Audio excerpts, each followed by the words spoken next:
السلام ورحمۃ اللہ وبرکاتہ نحمده ونصلی علی رسولہ الکریم اما بعد فاعوذ باللہ من الشیطان الرجیم بسم اللہ الرحمن الرحیم رب اشرح لی صدری ویسر لی امری واحلل عقدۃ من لسانی یفقہوا قولی اللہم فقہنا فی الدین اللہم انی اسألک علما نافعا ورزقا طیبا وعملا متقبلا ربنا لا تزغ قلوبنا بعد اذ ہدیتنا وہب لنا من لدنک رحمہ انک انت الوہاب آمین یا رب العالمین۔ اس دعا اور اس امید کے ساتھ کہ آپ لوگ اپنے گھروں میں خیر اور عافیت کے ساتھ ہوں گے، اللہ تعالی ہم سب پر اپنا کرم، فضل، رحمت، نعمت، صحت اور برکت کو نازل فرمائے۔ اللہ تعالی ہم سب کے لیے آسانیوں کو پیدا فرمائے اور آسانیاں بانٹنے والا ہم سب کو بنا دے۔ الحمدللہ آج عید کا چوتھا روز ہے، پھر بھی عید مبارک آپ سب کو، اور امید اس بات کی ہے کہ الحمدللہ اچھے سے پکوان بنا کے اور خوب سارا کام کر کے آپ لوگ خوش و خرم ہوں گے اپنے گھر کے اندر۔ چکنائی سے بھرے ہوئے برتنوں کو دھوتے ہوئے واقعی بہت شدید قسم کا غصہ آتا ہے، لیکن ساتھ میں اس چیز کا یقیناً آپ نے شکر ادا کیا ہوگا کہ الحمدللہ یہ برتن جو سنک تک پہنچے ہیں بھر کر، تو لازمی اللہ کا لاکھ لاکھ شکر کہ اللہ تعالیٰ نے ہمیں اس قابل کیا کہ ہمارے پاس رزق روزی موجود ہے، تبھی ہم نے کھانا کا اہتمام کیا۔ یعنی وہ چیز بھی لمحہ شکر کے اندر ہی انشاءاللہ لذیذ ہوگی۔ کوفت بہت زیادہ ہوتی ہے اس کو اتارتے ہوئے، لیکن پھر بھی کیونکہ ہر حال میں اللہ کا شکر کرنا ہے، اس لیے میں نے یہ بات کی۔ اچھا، ہم الحمدللہ سورۃ صاد پر تھے جب ہم نے جمعرات کو مطلب کلوز کیا تھا۔ اس وقت ہم تھے الحمدللہ آیت نمبر 44 پہ۔ آج شروع کرنے سے پہلے کیونکہ ہمارے پاس بیچ میں 4 دن کا گیپ آ گیا، تو ہم ذرا تھوڑا سا ریویژن سے دیکھ لیتے ہیں کہ کہاں ہم تھے اور کیا اصل میں اس سورہ مبارکہ میں بات ہو رہی تھی۔ بسم اللہ الرحمن الرحیم۔ سورہ صاد جو ہے وہ مکی سورہ مبارکہ ہے، 88 اس کی آیات ہیں۔ اللہ تبارک و تعالیٰ نے فرمایا کہ وہ لوگ جو ہیں اللہ کے ساتھ کفر کے اندر غرور میں مبتلا ہیں اور سخت قسم کی مخالفت میں ہیں اللہ کی بھی اور نبی اکرم صلی اللہ علیہ وسلم کی۔ اس کے بعد اللہ تعالیٰ تبارک و تعالیٰ نے فرمایا کہ اللہ کے پاس تو خزانے ہیں رحمت کے، اور رب جو ہے وہ ہمیشہ غالب آنے والا ہے، اور جو دنیا کے لشکر ہیں وہ اللہ کے مقابلے پر جب آتے ہیں تو وہ شکست کھانے والے ہیں۔ اس کے بعد اللہ تبارک و تعالیٰ نے حضرت داؤد علیہ السلام کا وہ مشہور واقعہ 99 دمبیوں والا وہ بیان فرمایا کہ کس طریقے نے ان کی اخلاقاً جو ہے ان کی آزمائش کی کہ ان کے محراب کے اندر جب وہ دعا کر رہے تھے تو اور بادشاہ وقت تھے، تو اس وقت جو ہے کوئی آ گیا اور انہوں نے پھر جو ہے کیا کہتے ہیں اپنی بات کو منوانے کی کوشش کی، تو حکمت جو تھی جو اللہ تعالیٰ نے انہیں فصل الخطاب دیا تھا اس کے ذریعے سے انہوں نے فیصلہ فرمایا، لیکن بعد میں انہیں سمجھ بھی آ گیا کہ اللہ تبارک و تعالیٰ نے یہ سارے کا سارا معاملہ میری آزمائش کے لیے دیا۔ اچھا، اس کے بعد اللہ تبارک و تعالیٰ نے پھر نیک لوگوں کا ذکر فرمایا کہ جو نیک لوگ ہوں گے وہ کس طرح سے ہوں گے، اور پھر حضرت سلیمان علیہ السلام کا ساتھ ہی ذکر فرما دیا کہ حضرت سلیمان علیہ السلام کو اللہ تعالیٰ نے جو ہے وہ ایسی ہوا عطا فرمائی تھی کہ جس سے وہ ایک جگہ سے دوسری جگہ چلے جاتے تھے۔ اس کے ساتھ جو ہے ان کو اصیل گھوڑے اللہ تبارک و تعالیٰ نے دیے تھے، اور ساتھ ہی جو ہے جو ان کی آزمائش کے لیے کہا گیا کہ وہ انشاءاللہ کہنا بھول گئے تھے، اور ان کا کر سکا ان کی اس بات کو جو انہوں نے کہا تھا کہ اے اللہ اگر مجھے اتنے بیٹے اگر میرے ہو جائیں آج کی رات میں، یعنی رات کو جب میں اپنی بیویوں کے ساتھ رہوں اور پھر میرے اتنے بیٹے ہو جائیں تو سب اللہ کی راہ میں یعنی دین کے غلبے کے لیے کام کریں گے، لیکن وہ انشاءاللہ کہنا شروع بھول گئے تھے، اور جس کی وجہ سے کیا ہوا کہ ان کے لیے وہ چیز آزمائش کا باعث بنی۔ پھر اس کے بعد اللہ تبارک و تعالیٰ نے حضرت ایوب علیہ السلام کا ذکر فرمایا کہ کس طریقے سے ان پر آزمائش آئی، ان کا مال متاع سب ختم ہو گیا، اور پھر آخر میں اللہ تبارک و تعالیٰ نے ان کو اس سے نجات دی، انہوں نے اللہ تعالیٰ سے دعا فرمائی اور سب کچھ جو تھا وہ لوٹا دیا ان کو۔ اور پھر اس کے بعد جو انہوں نے قسم کھائی تھی کہ میں تین کو اپنی بیوی کو 100 کوڑے ماروں گا، تو اللہ تبارک و تعالیٰ نے فرمایا کہ تن کو 100 کا گٹھا لے لو اور مارو اور قسم کو پورا کر لو، قسم کو بدلو نہیں۔ یعنی یہ کہا گیا کہ غلط قسم کو چھوڑا بھی جا سکتا ہے لیکن تبدیلی کر کے اس کو پورا بھی کیا جا سکتا ہے۔ آیت نمبر 45 سے آغاز ہو رہا ہے، حضرت کر کے اس کو پورا بھی کیا جا سکتا ہے۔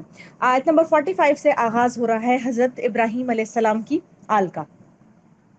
بسم اللہ الرحمن الرحیم۔